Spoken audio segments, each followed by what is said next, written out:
Bonjour à tous, j'espère que vous allez bien, bienvenue dans ce nouveau numéro du Journal des médias. On commence comme d'habitude par faire un petit point sur les audiences TV de la semaine, avec tout d'abord lundi, France 2 diffusait un nouvel épisode de sa série L'Art du crime.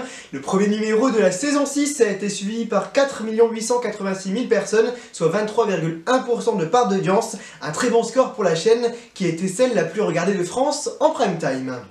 Mardi, TF1 retransmettait le match Argentine-Croatie de la demi-finale de la Coupe du Monde. La victoire des Argentins 3-0 a été regardée par près de 10 millions de personnes, ce qui représente 39,3% du public.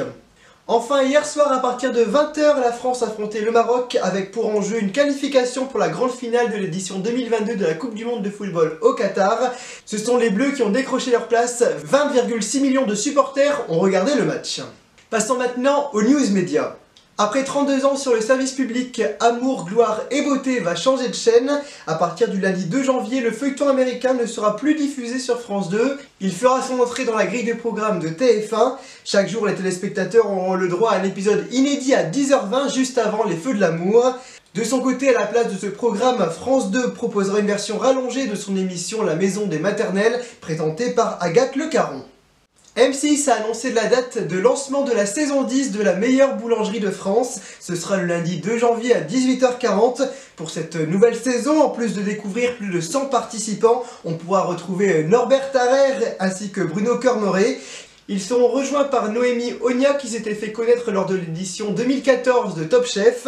Ce n'est pas la première fois qu'elle intégrera un jury. Elle avait déjà rejoint Cyril Lignac et Mercotte dans un épisode du meilleur pâtissier.